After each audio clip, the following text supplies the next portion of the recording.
Okay, if you are watching this video, you should have taken homework quiz 3-5, and I thought I'd just work through each of the 5 problems to show you how you should have done them. That way, if you missed any, you can figure out why you missed the ones you did.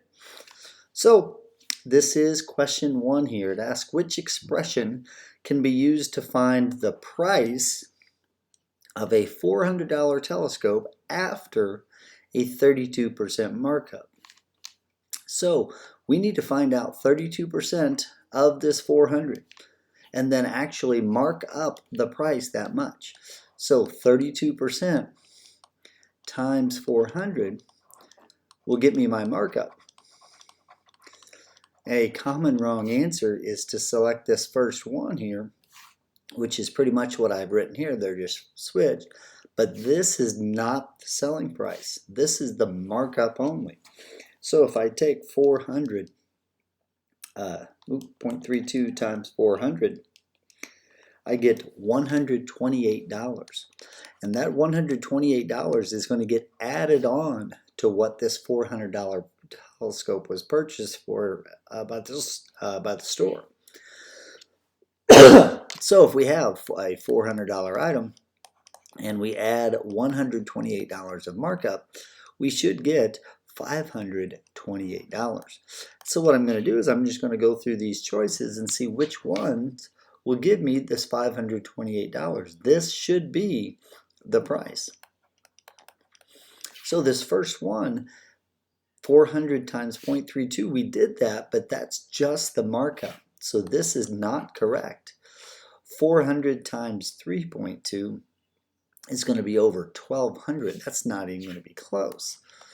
400 times 1.32, well, let's type that in. 400 times 1.32, and we get 528. This does equal 528, and so this is a correct choice there.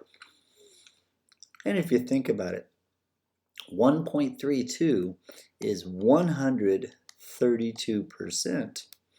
And so when you buy that telescope, you're going to have to pay 100% of the telescope plus 32% markup. So you're going to have to pay the 132%.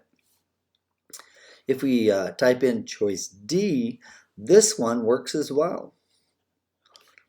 You will get 528.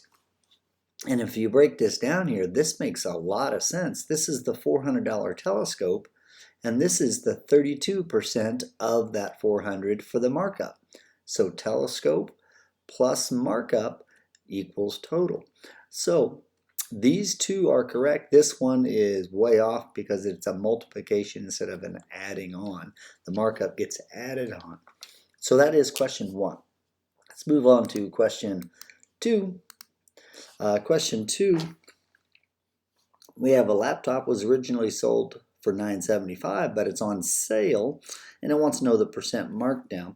The first thing I'm going to do is I'm going to calculate how much the price was lowered.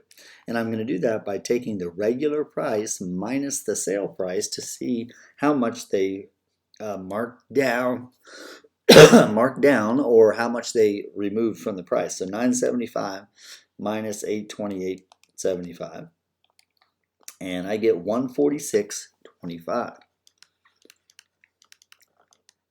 So that is the amount of markdown, but they are wanting the percent markdown. So this markdown needs to be compared to what it was before the markdown. So 146.25 compared to 975 is some percent out of 100. And I'm using a proportion here.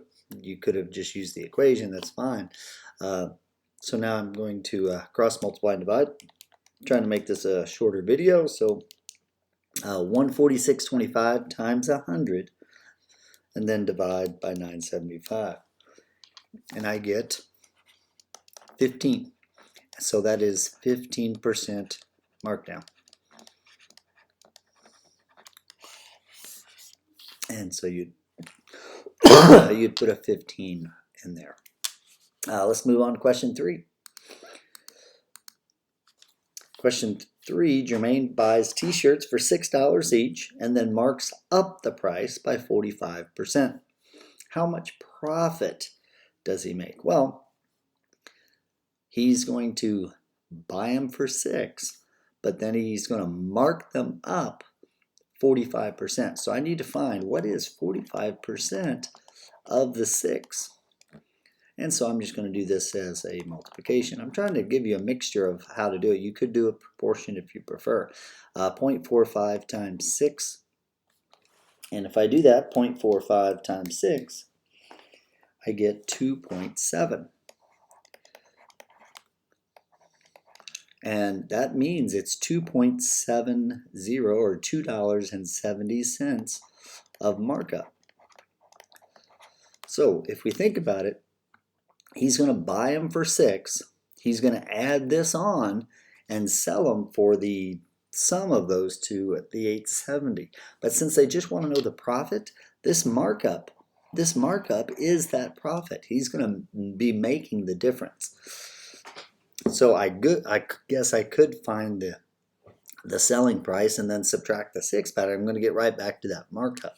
So the markup is his profit there. Now I'm kind of weirded out here by this dollar sign to the right. It should be over here. So let's move on. Question 4. Question 4, a toy shop purchases 125 identical stuffed animals for a total of $312.50 and sells them for $7. What is the percent markup? Well, this is for 125 of them. So I have to do a division problem here to see what is each of those animals going to cost. So $312.50. Wow, I didn't mean to do that. $312.50 divided by 125.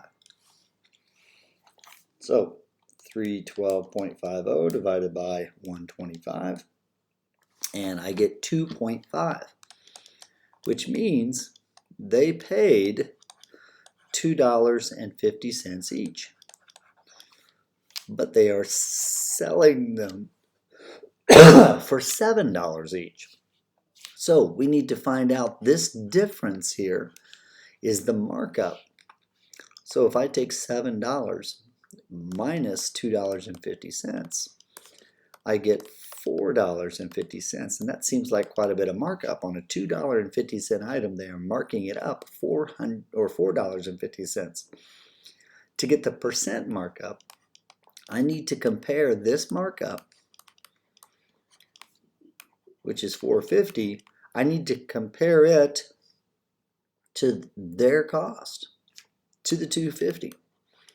So $4.50 compared to $2.50 is some percent out of 100. And cross multiply and divide. 250 times P is equal to 450 times 100.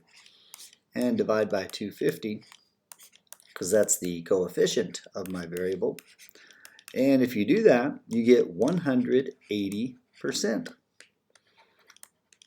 And you may be thinking, wow, that is a humongous percent. Well, if you double the price, $2.50 doubled is 5. If they were selling them for $5, that would be 100% markup. They're selling them for more than $5, so it's more than 100% markup. Sadly, that's probably not very out of the ordinary. Certain items, like it costs almost nothing to produce a stuffed animal, so they have tremendous markup on them all the time. Let's do question 5. Question 5, a coffee table is on sale for 20% off the original price. And then there's 7.5% sales tax. What is the final price? Well, this is like a two-part problem. I have to find out what is 20% of 115 so I can take that off of the price, because I'm only going to be charged sales tax on the lower price. I don't have to pay sales tax on the total 115. I only have to pay it on the lowered sale price. So I'm just going to break this down into pieces here. 20% of the 115 is going to be taken off. So I'm going to take 20% as a decimal times 115. And if I do that, 0.20 times 115, I get 23. So that means they're going to take $23 off. So I am literally going to take $23 off of that price. $23 taken away from the 115, and I get $92. So this is the sale price. Now, if you didn't have to pay any tax, that would be the answer. However, you have to pay 7.5% sales tax on that $92. So now I need to find 7.5% of the $92. So 0.075 times 92. And if I type that in, 0.075 times 92, I get 6.9, or $6.90 of tax. So it wants to know the final price. So if I were buying that, I'd have to pay the $92 plus I'd have to pay $6.90 in tax. So I'd pay $92 for the sale price plus $6.96 or $6.90, and that is $98.90. And so this should be my final price. Percent to get to the sales, percent to get to the tax, simple addition to get the final price. So $98.90. And that is question 5. So hopefully these explanations will help you understand how you should have done the problem, so perhaps you can get these types of problems correct on the test that is coming up.